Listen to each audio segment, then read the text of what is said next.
Bom dia. A cada ano, aproximadamente 500 mil mulheres morrem devido a complicações de gravidez e parto. Dessas mortes, 99% acontecem nos países em desenvolvimento. O Encontro Mundial de Cúpula pela Criança de 1990 pedia uma redução de, no mínimo, 50% nas taxas de mortalidade materna até o ano 2000. Muitos países estão começando a procurar meios para atingir essa meta.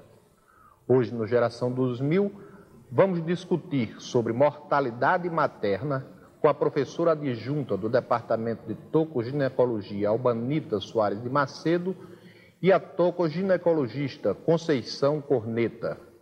Doutora Albanita, um dos dados mais impressionantes desses que eu acabo de transmitir há pouco é esse número de mulheres que morrem de parto ou durante a gravidez.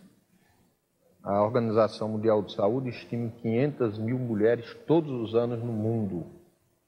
Algo assim quase como que a população de Natal morrendo de parto de gravidez. Por que se deve tanto isso? E por que nos países mais pobres?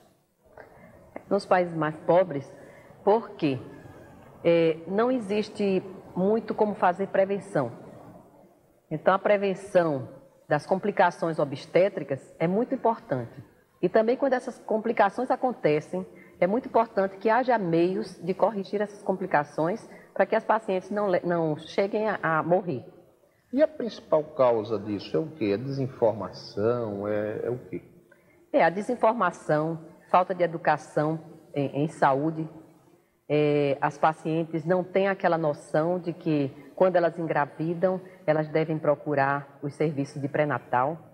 Às vezes, os serviços de pré-natal podem não ser eficientes e só procuram o serviço de pré-natal algumas pacientes. Nem todas têm aquela noção de que devem fazer o pré-natal. O pré-natal é aquele período que antecede o nascimento da criança, que é quando a mulher está grávida, né? Exatamente. E elas devem procurar.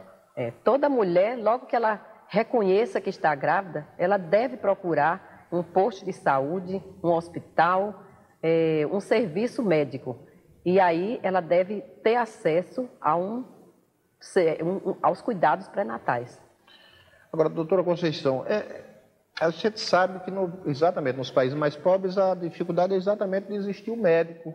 E quando não existe o médico, o que é que deve ser feito? Será que existe uma pessoa prática, alguma coisa? Atualmente já existem as enfermeiras obstétricas, as enfermeiras que estão treinadas a atender a população, tanto na parte da prevenção, como mesmo na hora do parto e com acesso ao médico nesses casos, no caso que for necessário. O agente de saúde, nesse caso, que pode ser essa enfermeira, né, e como também outras pessoas, estará treinado para acompanhar isso? A intenção é essa, treinar, ter pessoas habilitadas, que não seja necessariamente o médico, porque por falta de acesso, nem sempre a localidade tem condições de ter um médico para atender a população toda. Então, essas pessoas devem estar treinadas para receber as pacientes e dar devida orientação. E assim, quais são as principais causas dessa mortalidade de mães? Olha, existem 3 grandes principais causas de mortalidade materna, que são a infecção, a hemorragia e a hipertensão. Essas 2 últimas são realmente as que mais, aliás, a infecção e a hemorragia são as que mais brigam, entre aspas, para alcançar o primeiro lugar, né? A infecção e a hipertensão. E a hemorragia. Bom, a hemorragia, que é uma perda de sangue, né? Isso. Ela acontece devido a quê? Uma complicação orgânica? A que se deve isso? E como ser evitada? Olha, existem inúmeras formas e inúmeras causas de hemorragia, né? Durante a gravidez, vai desde o abortamento até o momento do parto, até o pós-parto. imediato, logo depois que o neném nasce, existe o período imediatamente depois do parto em que o perigo de haver hemorragia também é razoável, é grande e que muitas vezes pode ser evitado por um programa de prevenção, né? Agora, doutora Albanita, e essas infecções? Quais são as principais causas das infecções na mulher? Olha, no que diz respeito às infecções, houve uma melhora com o aparecimento dos antibióticos, porque antigamente as mulheres morriam muito por infecção antes do aparecimento dos antibióticos. Hoje, a principal causa de infecção, a meu ver, são os abortamentos provocados. Então, nós temos experiência de ver mulheres chegarem infectadas e, às vezes, com infecções gravíssimas que podem ir até a morte. Quer dizer, aqueles abortos provocados, praticados em clínicas vamos dizer, ilegais. Ilegais. Esses são por pessoas que não são capacitadas, evidentemente, não têm o devido preparo técnico, né? Eu queria saber agora, vocês duas, antes de eu ir para o intervalo, se o tétano é uma das causas também dessa mortalidade. O tétano, ele pode ser uma das causas, mas na maioria das vezes as pacientes têm sido vacinadas. E o tétano é muito ruim principalmente para a criança, porque nós ainda encontramos hoje em dia casos de morte infantil por tétano neonatal. Eu queria que a gente discutisse, inclusive, a importância da vacina contra o tétano no próximo bloco. A gente volta daqui a pouquinho, logo depois do intervalo comercial. A gestante será encaminhada aos diferentes níveis de atendimento segundo critérios médicos específicos, obedecendo-se aos princípios de regionalização e hierarquização do sistema, capítulo 1º, artigo 8º, parágrafo 1º do Estatuto da Criança.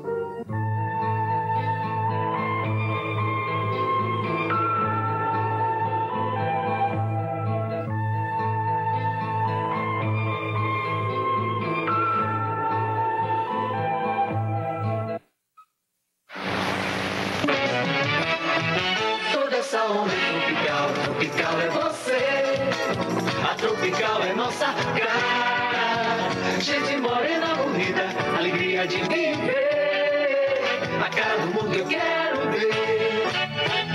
O pescador em sua rede, poesia. Mulher rendeiro, artesã. Tem coqueiral e tem veleiro, alegria.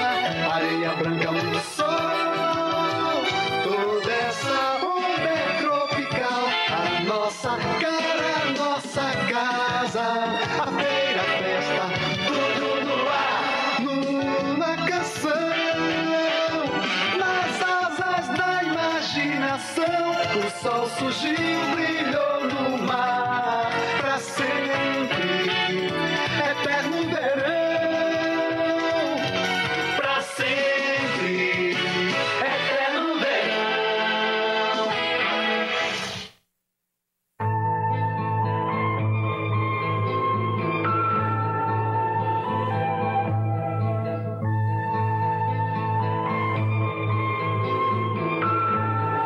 A parturiente será atendida preferencialmente pelo mesmo médico que a acompanhou na fase pré-natal. Capítulo 1º, artigo 8º, parágrafo 2º do Estatuto da Criança. Bom, no bloco anterior a gente deixou uma questão sobre o tétano. É importante vacinar contra o tétano ou pode relaxar porque não há mais perigo, doutora Conceição? Não, é importante. Isso aí é uma tentativa que se faz há muito tempo de conscientizar as mulheres que estão grávidas, que elas devem, desde o início, assim que sabem que estão grávidas, procurarem um posto de serviço de médico para que façam a sua vacinação no tempo certo, na época certa da gravidez e evitarem uma doença que é o tétano neonatal, né? Proteger seu neném e proteger a si mesma contra essa doença que só a prevenção consegue debelar, né? Uma vez essa doença instalada, a recuperação é muito difícil. Por isso, a importância de fazer a vacinação, porque as consequências são realmente graves. E a gente quer alertar que todas vocês que estejam grávidas, devem se vacinar contra o tétano, principalmente você que trabalha no campo, onde talvez seja até mais difícil, mas mesmo assim é importantíssimo e fundamental, afinal você está exposta muito mais do que as outras a riscos de acidentes por onde você pode contrair o tétano. Agora a gente falou aqui também de uma outra questão, que foi essa visita ao posto médico. No mínimo, se uma gravidez está bem, quantas vezes a gestante, a mulher grávida, deve ir ao posto médico? Pelo menos 2 vezes. Embora 2 vezes a gente ainda ache muito pouco. O ideal seriam 4 a 5 vezes. Se puder, mais vezes. Mais vezes. Agora, quando é que é mais importante ir? No começo da gravidez ou no final dela? No começo é muito importante, inclusive porque há doenças que podem ser diagnosticadas e devem ser diagnosticadas logo no início.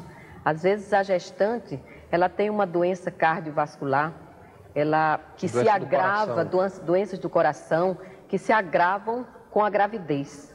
E também algumas infecções como sífilis e que precisam ser diagnosticadas logo no início da gravidez, até para que elas possam ser tratadas e que possa prevenir também a morte do concepto, da criança, do neném. Agora a gente falou aqui também sobre infecção, espaçamento entre partos, porque a gente até já fez um programa aqui, mas eu gostaria de relembrar por que espaçamento entre partos é importante. Qual é entre um parto e entre um nascimento de uma criança e outra, que tempo deveria ocorrer com toda a segurança, doutora Conceição?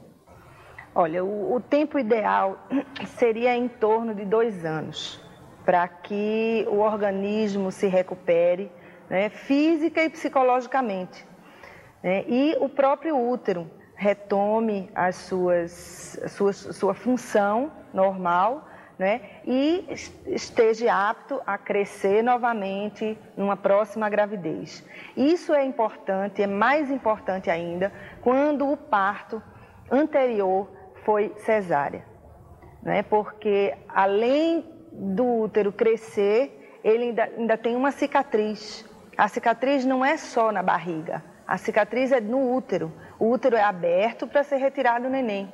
Então, é preciso um tempo para que esse útero se recomponha e possa crescer novamente, estirar novamente essa cicatriz sem causar danos, ou seja, sem romper, sem abrir esse local dessa cicatriz. E se isso acontecer? Se isso acontecer, a gente vai cair na causa de hemorragia, né? E a mortalidade materna por ruptura uterina é muito importante. Então, pelo que a senhora está me dizendo aí, o planejamento familiar é uma coisa importantíssima. Então, sim, importantíssimo. Não é que a gente esteja dizendo a distribuição indiscriminada de pílulas anticoncepcionais, a gente está falando de planejar. O que é mesmo planejar a família? Planejar a família, você dá o espaço entre os partos que seja ideal para que a próxima gravidez se desenvolva de maneira normal, sem causar danos nem para a mãe, nem para o neném. E poder programar até a quantidade de filhos, porque a quantidade grande de filhos também é um risco para a hemorragia, que é uma das causas também importantes de mortalidade materna, né? E outras coisas que acontecem, outras doenças que acontecem, próprias da mulher que tem muita quantidade de filhos, muitas vezes engravida. Agora, doutora Albanita, eu queria que a senhora sintetizasse as causas de risco da gravidez. Por exemplo, não essas causas que a gente já citou aqui, certo? Mas, às vezes, por exemplo, a adolescente que engravida, é perigoso? A gravidez na adolescente sempre é uma gravidez considerada de risco. Primeiro porque o organismo daquela garota, daquela adolescente, ainda não está completamente desenvolvido e apto para uma gestação. Então, sempre é considerado uma gravidez de risco.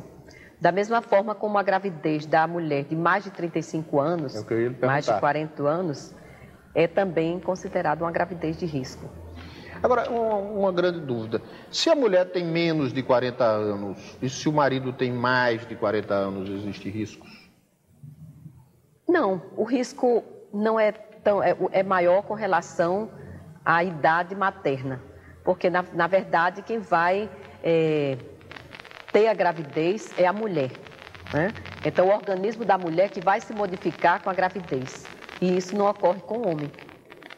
Agora, dentro dessas causas todas, o que a senhora recomendaria como, vamos dizer, uma postura melhor, mais responsável em relação a uma mulher que pretende ser mãe, para que tenha o menor risco possível durante a sua gravidez, durante o parto?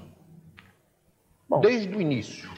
Bom, primeiro que ela deveria ter os filhos na idade adequada, ou seja, acima dos 18 anos e abaixo dos 35. Depois, no momento em que ela sente que está grávida, ou mesmo antes de estar grávida, quando ela já está pensando em ter uma gravidez, ela deve ir ao médico e fazer uma consulta, ver como é que está o seu estado geral, se ela não tem uma doença cardíaca, se ela não tem uma diabetes, se ela não tem alguma doença que vá se agravar com a gravidez, né? Pelo menos ficará prevenida.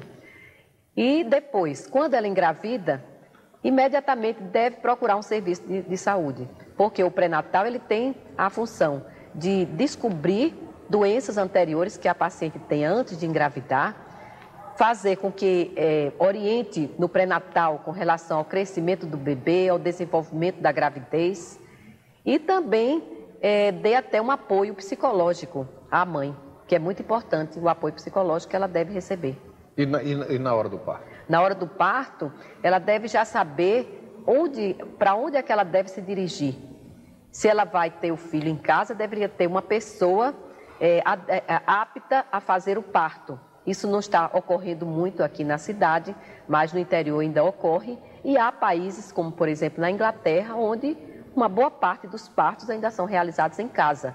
Só que as pessoas que vão fazer o parto são pessoas que devem ser treinadas e aptas a reconhecer quando existe qualquer complicação. Então, na vigência de alguma complicação, essa paciente deve ser levada a um serviço de saúde, a um hospital, imediatamente. Portanto, o casal, ele deve saber quem vai fazer o parto, onde vai ser feito o parto e ele deve saber o local que deve procurar no caso de uma complicação. Bom, obrigado, doutora Wanita. No próximo bloco, nós vamos discutir um pouco sobre pessoas que tenham risco e estejam grávidas, como devem ser tratadas. Daqui a pouquinho, depois dos comerciais, a gente está de volta. É assegurado o atendimento médico à criança e ao adolescente através do Sistema Único de Saúde, garantindo o acesso universal e igualitário às ações e serviços para promoção, proteção e recuperação da saúde. Capítulo 1º, artigo 11º do Estatuto da Criança.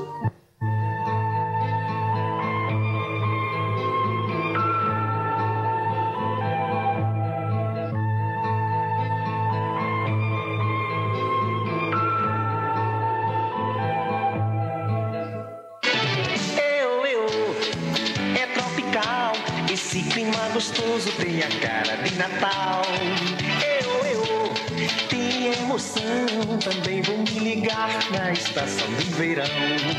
No litoral, de norte a sul, o povo agita em Pirangi, Genipabu, Ribinha, Ponta Negra e Tibau. Mas Saranguape, Jacumã e Muriú é tropical. FM Tropical 103,9. Agenda Propaganda apresenta Guilherme Arantes, ao vivo, interpretando seus grandes sucessos. Terça-feira, dia 1º, às 21h30, no Teatro do Centro de Convenções. Guilherme Arantes, nesta terça, dia 1º, no Centro de Convenções. Vendas antecipadas na Ecológica. Ecológica, por uma questão de lógica. Será a estrada que surge pra se trilhar.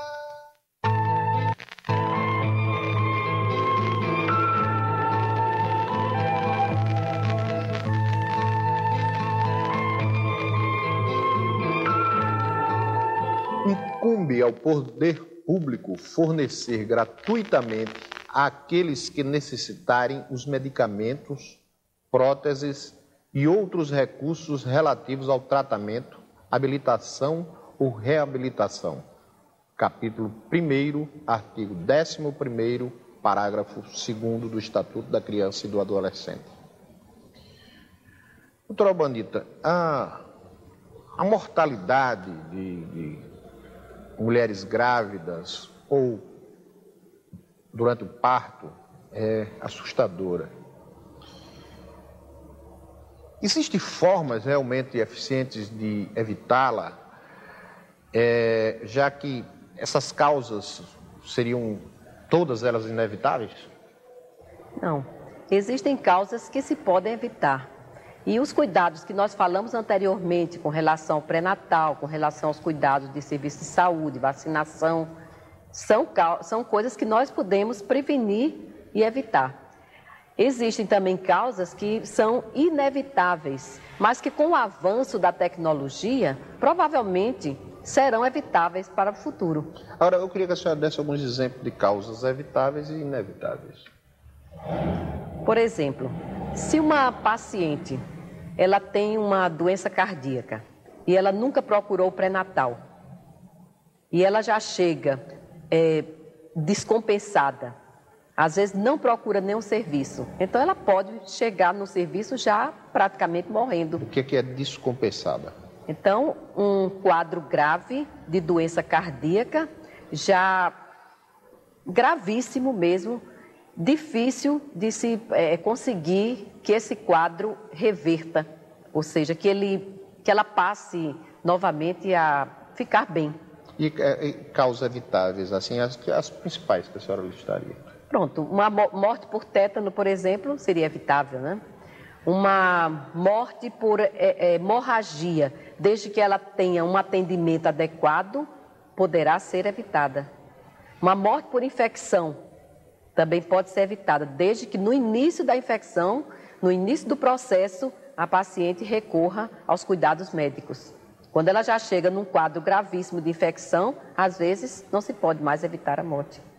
Bom, você viu aí que o acompanhamento médico, o acompanhamento no posto de saúde da sua gravidez, do seu parto, é fundamental para que você viva bem. Não é que a gravidez seja uma coisa de alto risco, não. A gravidez é uma coisa até normal. Mas existem, às vezes, complicações que podem ser evitadas simplesmente você indo fazer o acompanhamento no posto de saúde. Bom, mas eu queria também falar com a doutora Conceição sobre a importância da alimentação, doutora Conceição, ou não tem importância, como pode comer qualquer coisa, se alimentar, ou tem alguma dieta, alguma coisa que seja recomendável, especialmente para a mulher grávida? Olha, é claro que a gestante, não existe aquilo que de muito tempo, que você está grávida, tem que comer por 2. Né? Isso realmente não existe, mas existe a necessidade de uma boa alimentação em termos de proteínas, vitaminas, né? Leite, ovos, queijo. Eu sei que muitas pessoas, muitas gestantes não têm, às vezes, acesso a isso.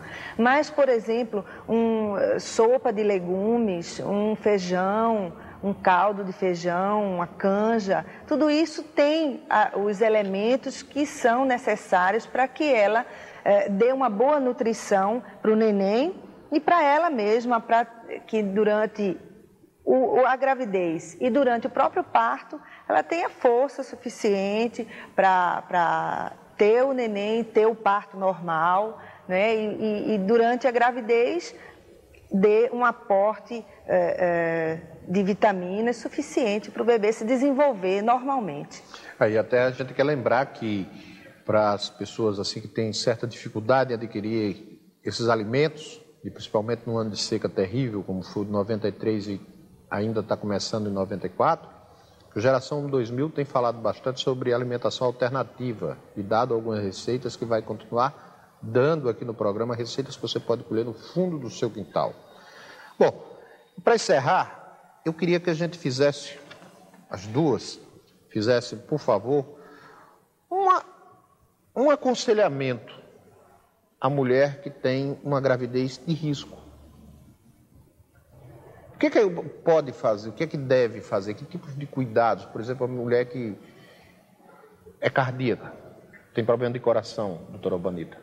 Pronto, a mulher que tem problema de coração, ela deve ter repouso, ela deve procurar realmente ser acompanhada, muito bem acompanhada pelo médico, pelo cardiologista, inclusive, porque aí já seria um atendimento multidisciplinar.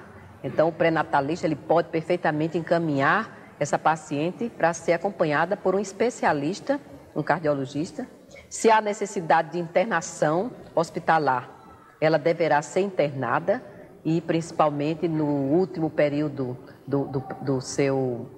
da sua gestação, que é quando realmente o organismo está mais sobrecarregado, ela deve ter um acompanhamento assim muito de perto, até mesmo, muitas vezes, internada no hospital.